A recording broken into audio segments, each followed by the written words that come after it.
Hello students, classroom solution में आपका स्वागत है। आज हम लोग क्लास 10th के यूनिट नंबर 4 की तरफ चलेंगे, जिसका नाम है क्वाड्रेटिक इक्वेशन अर्थात द्विघात समीकरण। द्विघात समीकरण को हल करने से पहले हम द्विघात बहुपद के बारे में जानेंगे, जो कक्षा 9 में हम लोगों ने पढ़ा हुआ है। द्विघात बहुपद क्या होता है? सबसे पहले हम लोग क्वाड्रेटिक पॉलिनोमियल के बारे में जानेंगे।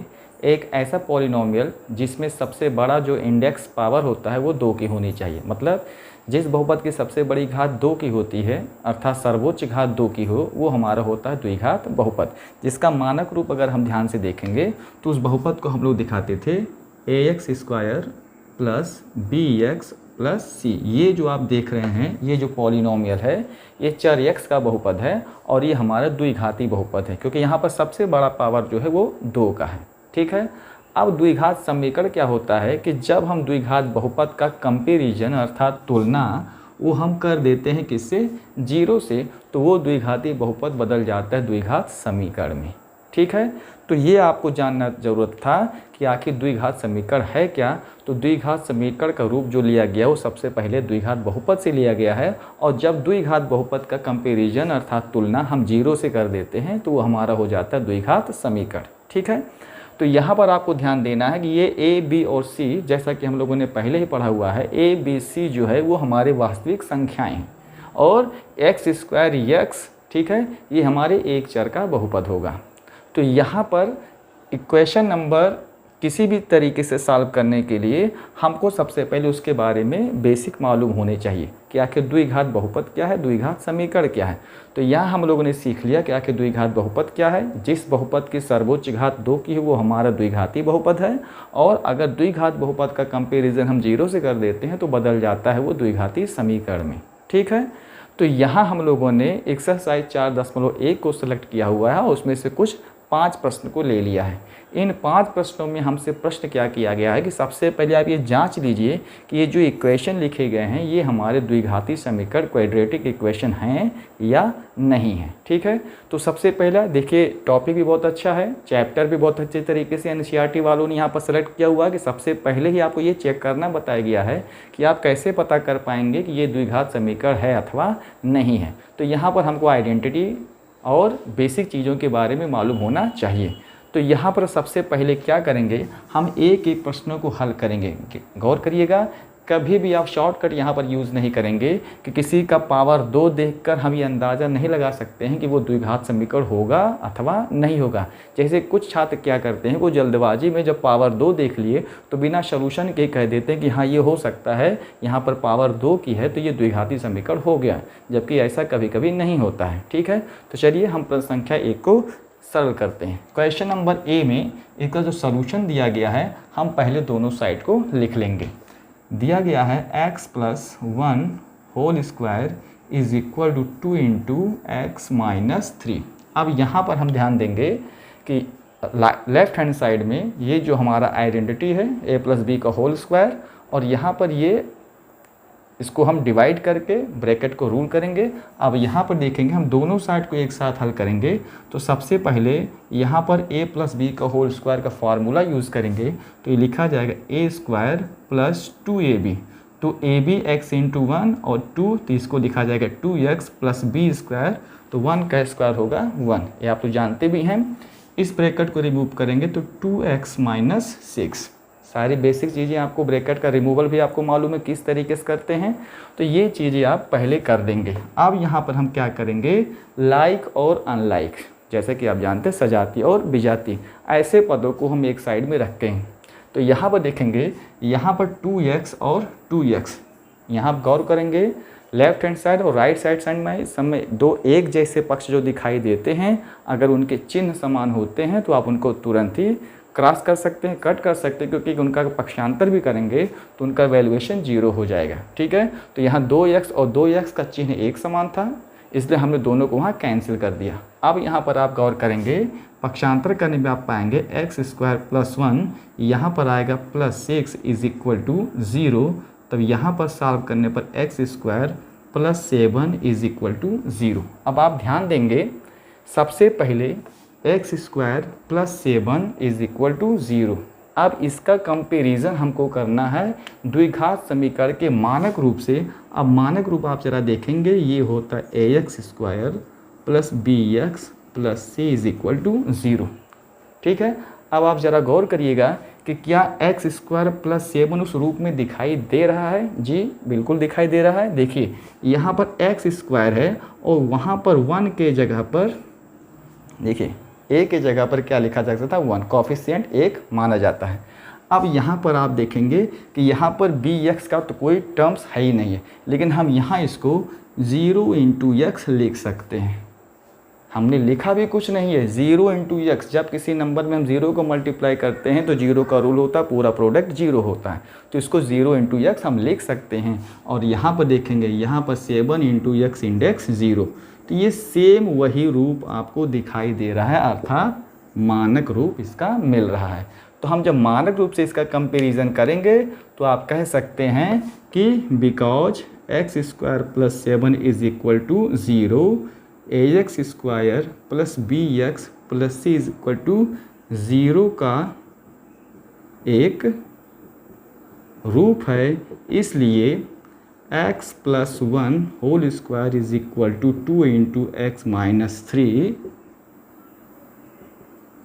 द्विघाती समीकरण है। ये पूरा आपको हिंट देना पड़ेगा।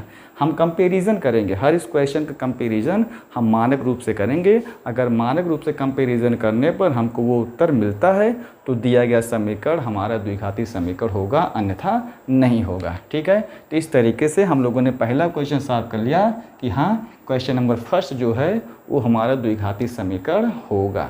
अब इसी चरण में हम चलते हैं क्वेश्चन नंबर 2 की तरफ। ठीक है, क्वेश्चन नंबर बी में भी हम देखेंगे कि किस प्रकार उस समीकरण को हम सॉल्व करेंगे। देखिए क्वेश्चन नंबर बी में ये दिया गया है x square minus 2x is equal to minus 2 into 3 minus x. अब हम क्या करेंगे, सॉल्व करेंगे। X square minus 2x minus into plus minus 2 3 या 6 माइनस इंटू माइनस हो गया प्लस 2x। अब आप गौर करेंगे कि माइनस 2x प्लस 2x, यहाँ पर हम उसको कट करने की गलती नहीं करेंगे क्योंकि यहाँ चिन्ह जो उनका है वो अलग अलग है, चिन्ह समान होने पर ही काटा जाता है, ये ध्यान में रखेंगे। तो सीधा सीधा एक ही चीज़ बचा, हम उसको पक्षांतर कर लेंगे। तो यहाँ पर आप लिख सकते हैं उसको x square minus 2x minus 2x plus is equal to 0। पक्षांतर के नियम आप जानते हैं कि बाएँ से दाएँ जाने पर या दाएँ से बाएँ जाने पर चिन्ह जो होते हैं वो बदल जाते हैं। ठीक है, तो यहाँ पर और थोड़ा सा सॉल्व करेंगे तो x square minus 4x plus 6 is equal to 0।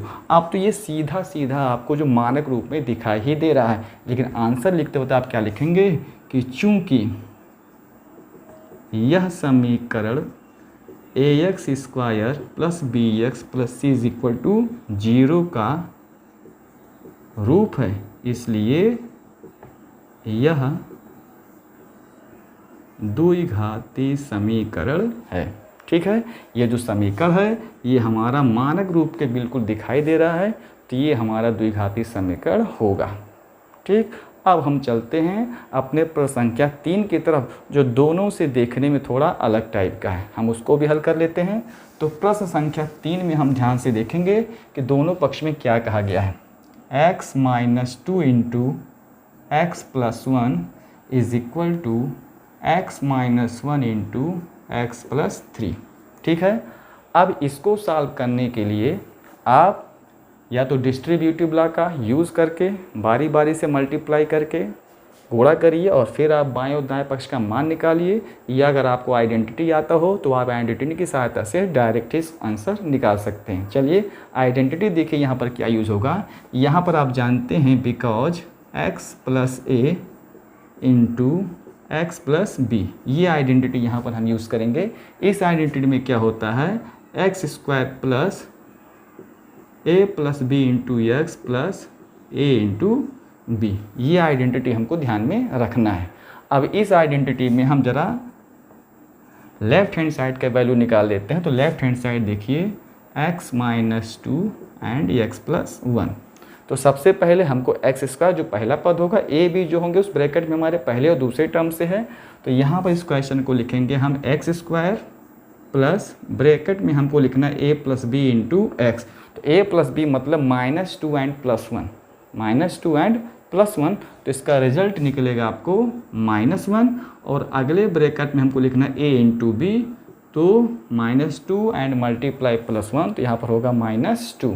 ठीक, अब हम थोड़ा सा ब्रैकेट को रिमूव कर देते हैं, x² -x एंड -2, तो ये हमारे लेफ्ट हैंड साइड का मान हो गया x² -x -2। ठीक है, और जो दूसरा तरीका है, एक तो आइडेंटिटी हमने यूज़ कर लिया, अगर आपके पास आइडेंटिटी उस समय ख्याल ना आए तो आप क्या कर सकते हैं, देखिए हम दूसरे साइड को उस तरीके से आपको हल करके बताते हैं कि अगर आपको आइडेंटिटी याद नहीं आया समय पर तो आप उस तरीके से भी हल कर सकते हैं। तो दूसरे पक्ष को हम राइट हैंड साइड को उसी से हल करते हैं, x -1 x +3, पहले x का मल्टीप्लाई आप x में कर दीजिए x², फिर x का मल्टीप्लाई 3 में करिए तो +3x, -1 का मल्टीप्लाई x में करेंगे -x, -3 का मल्टीप्लाई हो जाएगा आपका -3। अब ये दोनों आपके लाइक हैं, तो x² +2x एंड -3, इस तरीके से भी आप निकाल सकते हैं। ठीक है, तो चलिए हम बारी बारी से दोनों का वैल्यू लिख लेते हैं। तो आप यहाँ पर क्या पाएंगे, अब हम इसको रिमूव कर देते हैं, दोनों पक्षों का मान पहले हम लिख लेते हैं। तो यहाँ पर हमने सॉल्व करते हुए क्या पाया कि बाएं पक्ष का मान x² -x -2 और दाएं पक्ष का मान है x² +2x एंड -3। ठीक है, अब ये जो रफ वर्क था हमने इसको हटा दिया। अब यहाँ पर आप गौर करेंगे कि दोनों साइडों में x² सेम साइन है, तो आप इसको कैंसिल कर सकते हैं, बाकी पक्षांतर की क्रिया होगी। आप यहाँ पर देखेंगे -x, ये -2x -2 +3 = 0, तो आपके पास हो गया -3x एंड +1 = 0। तो अब आप यहाँ पर देखेंगे कि एक ऐसा समीकरण मिला हुआ है, एक ऐसा पद है कि इसमें पावर 2 है ही नहीं है। ठीक है, यहाँ पर सबसे बड़ा पावर 1 है, अर्थात ये रैखिक समीकरण का रूप है, इसलिए ये द्विघाती समीकरण का रूप नहीं है। तो आप लिखेंगे कि चूंकि यह समीकरण ax² + bx + c = 0 का रूप नहीं है, इसलिए यह द्विघाती समीकरण नहीं है। ठीक है, चूँकि ये जो आप फॉर्म देख रहे हैं ये द्विघाती नहीं होकर रैखिक समीकरण जिसकी सबसे बड़ी घात 1 की होती है, तो ये मानक रूप में नहीं आने की वजह से ये हमारा द्विघाती समीकरण नहीं है। इस तरीके से हमने क्वेश्चन नंबर 1 जो द्विघाती समीकरण हुआ, क्वेश्चन नंबर B जो द्विघाती समीकरण है, क्वेश्चन नंबर C जो द्विघाती समीकरण नहीं है, 3 प्रश्नों को हमने हल कर लिया। ठीक है, अब चलते हैं अपने क्वेश्चन नंबर 4 की तरफ। क्वेश्चन नंबर 4 जो है वो हमारा दिया गया है x² + 3x + 1 दिया गया x -2 होल स्क्वायर। यूज़ करेंगे x² + 3x + 1, यहाँ पर a - b का होल स्क्वायर होगा तो a² - 2ab, तो 2 × x और 2 4x और +b²। ठीक है, दोनों तरफ देखेंगे कि x² सेम है तो इसको हमने कैंसिल कर दिया। अब यहाँ पर आप पक्षांतर करेंगे 3x + 4x 1 और -4, ये हो जाएगा आपका 0। ठीक है, थोड़ा सा और सॉल्व करेंगे तो 7x - 3 = 0। अब ये आपको देखने से लग गया कि इसके पास तो पावर 2 है ही नहीं है, इसका मतलब ये द्विघाती नहीं बल्कि रैखिक समीकरण हुआ। तो क्वेश्चन के हिसाब से ये मानक रूप में नहीं आता है, इसलिए हमारा द्विघाती समीकरण नहीं है। लेकिन आपको लिखना पड़ेगा कि चूंकि यह समीकरण ax² + bx + c = 0 का रूप नहीं है, इसलिए यह द्विघाती समीकरण नहीं है। यह द्विघाती समीकरण आपका नहीं है।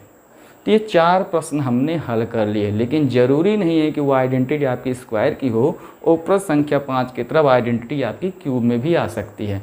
तो हम प्रश्न संख्या 5 और इस वीडियो के आखिरी प्रश्न को हल कर लेते हैं। ठीक है, देखिए यहाँ दिया गया है x³ - 4x² minus x plus 1 x minus 2 whole cube.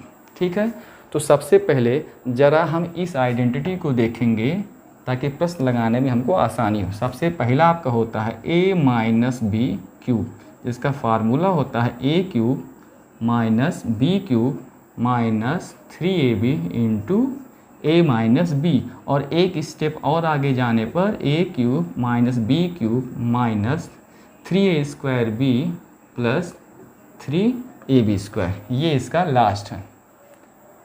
तो इसको हमको इसी रूप से हल करना है।